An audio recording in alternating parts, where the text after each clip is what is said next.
لاہور خبر شامل کرتے ہیں ہمارے جرنل رپورٹر مستنصر بٹ کی رپورٹ کے مطابق گارڈن بلاک گارڈن ٹاؤن میں سٹیزن کونسل آف پاکستان کے زیر اہتمام ماہانہ نشست فکر کا انعقاد کیا گیا۔ پاکستان کی آزادی کے 79 سال حکمرانوں اور عوام کے لیے اسباق، جس میں مہمان مقرر خالد محمود، سابق چیئرمین کرکٹ بورڈ، چیئرمین مولانا ظفر علی خان فاؤنڈیشن خصوصی شرکت اور خطاب کیا۔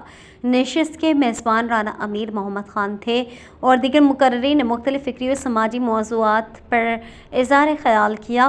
تقریب میں شرکاء نے بھرپور دلچسپی کا اظہار کرتے ہوئے نشست کو مثبت اور بامقصد قرار دیا۔ جانتے ہیں ہمارے جرنل رپورٹر مستنصر بٹ کی اس لائیو رپورٹ میں۔ جو مانگے گا پاکستان بنا دیں گے اس کا قبرستان، جو اس کے تو قائد اعظم نے کہا وہی سکھ سب سے زیادہ گھاٹے میں رہیں گے، اور اتنا گھاٹے میں رہے کہ پٹیل نے اسے دتکار دیا،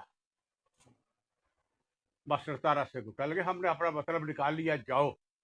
اب کیا کہتے ہو؟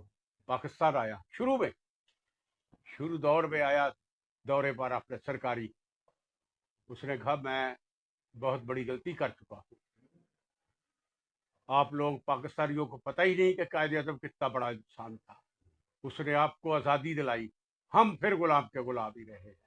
صنعت کوئی نہیں ہے، یہ پروگرام دیے جاتے ہیں باہر سے، جو غیر ملکی آقا ہیں، تو اس وقت جو کہ روس کے ساتھ کافی دشمنی چلتی تھی امریکہ کی، تو ان کا یہ استعمال کرنا چاہتے تھے، اور جیسے آپ نے دیکھا کہ وہ وہاں پہ پوری طرح استعمال ہوئے اور معاملہ اس طرح چلتا رہا۔